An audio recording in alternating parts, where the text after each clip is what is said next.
Does being active include looking for the source of the Boulder Field?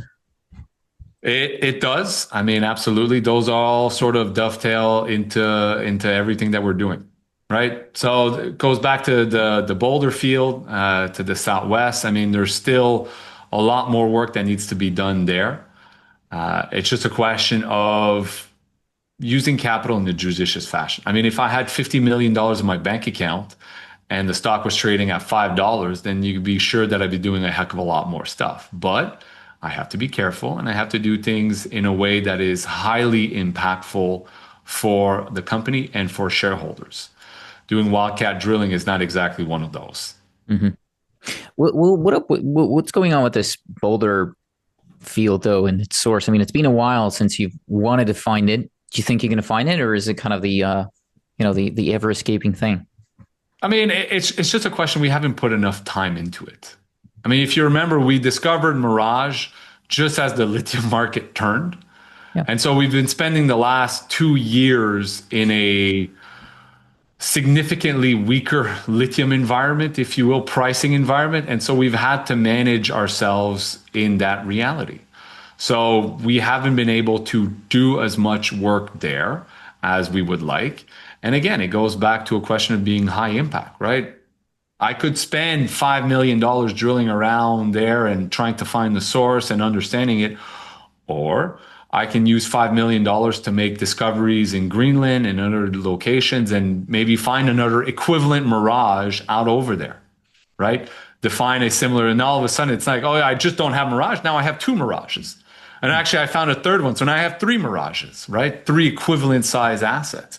So it goes back to, what we said at the start. Companies often will put all of their eggs in one basket, which is fine. I mean, that's a strategy.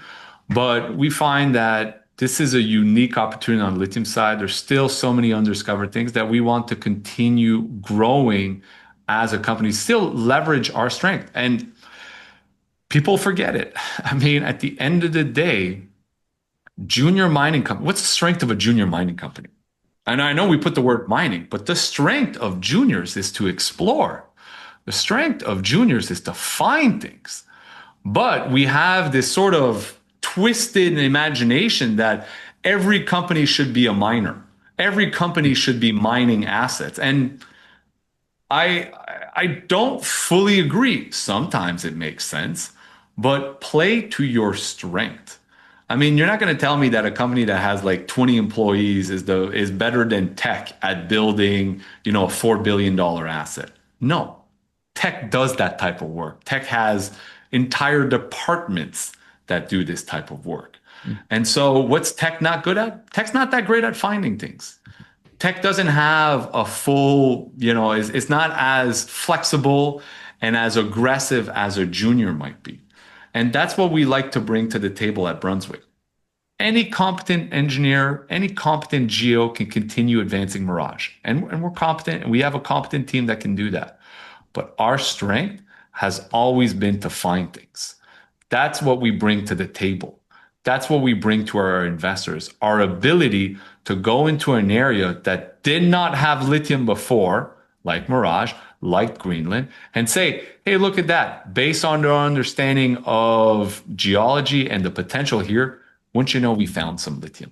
Mm-hmm. And that is our strength. And that's what we want to continue delivering to shareholders so that when the lithium markets do turn around, they're not like, oh, good job for you. You brought Mirage to a feasibility study. I sure hope you catch this cycle to either build it or sell it.